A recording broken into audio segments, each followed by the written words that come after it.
hindi kailangan ng ilaw, kung gamitin, kung hindi kailangan bumiyahe, kung bumiyahe, carpooling, higit sa lahat. I think we need everybody's cooperation para masabi nga natin, matabiran natin itong hinaharap natin problema. But sabi ko lang dito is that may gusto lang akong ikwento sa bagay tungkol kay Pangulong Duterte when he was the president. Never, no, sabi nga niya, never did we discuss about prolonging his stay sa gobyerno sa Malacanang. Never. Hindi niya inisip yun. Because I was there, kita ko yun dahil ako nakikipag-usap sa kanya, ako nagpupagpapano. Remember that I endorsed BBM. Remember PDP endorsed BBM. But during the time, hindi siya nag-isip paano siya titigil, na kayang-kaya niyang gawin.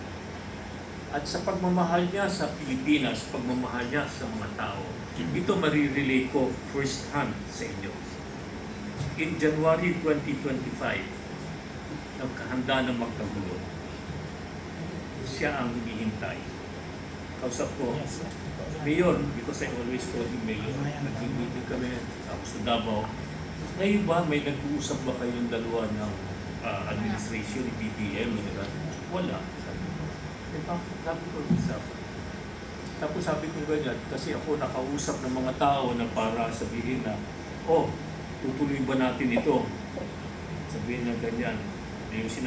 Kaya hindi ko ma-accuse si Pangulong Duterte, sasabihin niya na tapos the government or yung sasabihin ng revolution.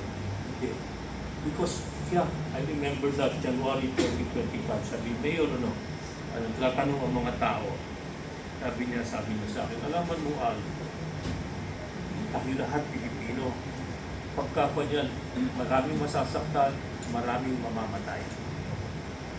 So, sabi niya, at pag ginawa natin yan, sabi niya sa akin, yung mga tao dyan sa labas, kung sino man, sabi niya sa akin ito, sabi niya, ang problema dyan, baka mamaya mali ang gawin at hindi natin makontrol. Mahirap. At least under, sabi niya ganyan, hindi ko naman, I don't like to dampen whatever is being pinag-uusapan dahil siyempre, alam ko ang hinaindi ng mga tao. Pero sinasabi nga natin, sabi niya, sige pa, at least tayo bansang may batas. We're governed by laws. Tayo men of laws. Kaya dapat yun ang sabi natin. Yun ang kanya. Hindi siya naghangad ng mag-prolong ng stay, take over, whatever. Kaya yung pagkuha niya sa kanya, hindi siya umanma to cause chaos at the airport. Wala siyang even nung nasa Hong Kong, because the last time that I was with him was when we were in Hong Kong. Pauwi siya, pauwi kami, hiwalay kami. Nauna yata ako, hindi ko malaman pa sa pag-uwi niya. So, yan ang kanya na hindi. Tapos sinasabi na yung kandidato, hindi niya pinilit sinday, hindi sinilan BP to run for president. Hindi niya kinuha niya. She could have won with Duterte's popularity. Pero sabi niya, napakahirap na trabaho ito. Sabi niya, hindi mahirap ito, hindi ko ba. Ayaw ko isusubo ko yung anak ko. Hindi na ganun. Yun ang panamin. No? Marami akong may kwento sa inyo. We talk as father. Nag-usap kami niya. No? Inisa-isa, dalawa nagkikwento. Inisa-isa niya sa among all his children. Nagkikwento. Kaya tayo tinanong ko siya. Pero sabi ko nga, I cannot say that, hindi ko pwedeng ikwento kung anong pinag-usapan namin dahil it is private. Pero yung pagkatao niya, ang gusto lang niya talaga para sa Pilipinas, para sa tao. Pinaglaban niya lahat. No? Yung kanyang, ano dapat, alam natin, nung tumakbo siya, inilahan niya sa atin kung ano ang gagawin niya. Tayo bumoto. Ginawa niya. anong ginawa natin? Siguro masasagot na rin niyo yun. Ano ang ginawa natin after ginawa niya yung pinagawa natin? Nung ibinoto natin siya, bigay natin ang mandato natin, yun ang utos ng isang bayanan na dapat niyang gawin. Ginawa niya. Ngayon, ano tayo? Nabudol. Yun lang po.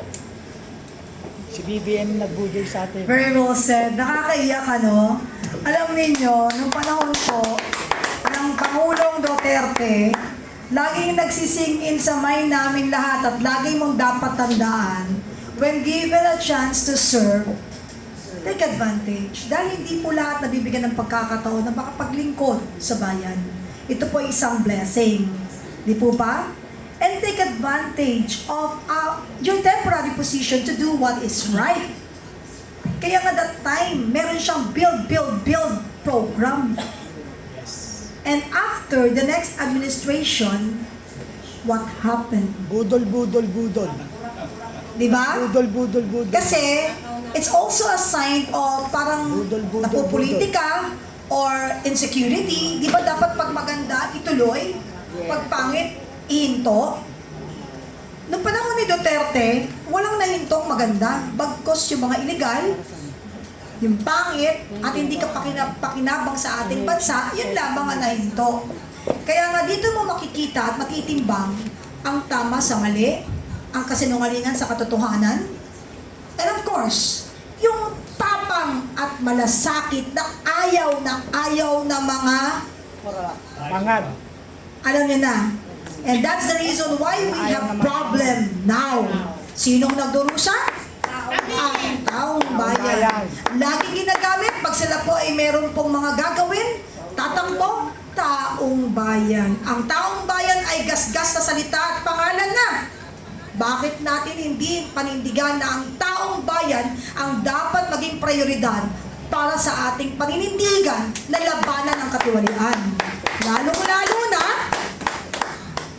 ang dapat unang ilagay natin sa ating isipan yung papaano natin pagtutulungan na tanggalin ang mga buhaya ng Pilipinas. At this time also, bago si Karab, kasi dapat magsasalita na si Karab, gusto ko lamang pong ipakilala sa inyo. Siyempre, alam ko yung iba kilala na. At salamat po sa pagbisita. Nandirito po ang Mayor ng Cebu City, si Mayor Mike Rama. Yes. Magbati ka naman kay And Kapeni, currently the Vice President for Visayas ng PDP Laban. National po yan. Laban tayo, Mayor. Magandang umaga o tanghali. Always May umaga. 5 minutes na. Buntag pa lang, buntag. Bayan. Pag hindi ito puso, ay ano kaya ang description? Tama. Galing ko lang sa airport. And then of course, irresistible yung sinasabing kapihan. Irresistible. Salamat, Mayor. And definitely, with the distinguished panelists, you know what? This is the first time I ever heard from our chairman, Secretary Alfonso. See? And of course, the lady D.A. Christine. And we've always been talking with Ben, Penny, and Rob. I came over. I don't want you to cry. But the most important thing, ako lang mag-isa. When push comes to shove, looking back on the issue of people's initiative, doon lang nag-umpisa yung kalbaryo ko. Because I stood for Tatay Digong and issued a rally permit. And just I'll be back for further question and answers. At the time, I called him on the day. where are you, President Mayor? So nandun siya sa Radisson. Pero sinabi niya sa akin, Mike, you did not have to go and attend the rally. And I told him, no. I will be there and I will welcome all who were in attendance regarding that Maiso People's Initiative matter. So, the rest is history. And I told him, you're a warrior. I'm a warrior. Ano naman lang mag-isa. Wala naman yung mga ibang mga nagpapaganon ni Tatay Digong. Ako na lang. So the rest is history. I stood for him. And I'm still here. Came all the way from the airport. Come what may. Kung hindi ngayon, kailan? Pag hindi tayo, sino? Maraming salamat sa inyong lahat. Maraming salamat, Mayor Mike Rama ng Cebu City. And of course, siya rin po yung PDP Vice President for Visayas. Thank you. And now, of course, any message from our very handsome moderator? Bakit hindi ako moderator today, di ba? Kasi tinanong akala mo moderate. So, unang-una po gusto kong magpasalamat sa mga vloggers natin. Kasi po, yung boses ng taong bayan, you carry it with you. Right? Kasi alam naman natin yung social media ngayon, and we're not saying that's 100% proven, but what we're asking is that sana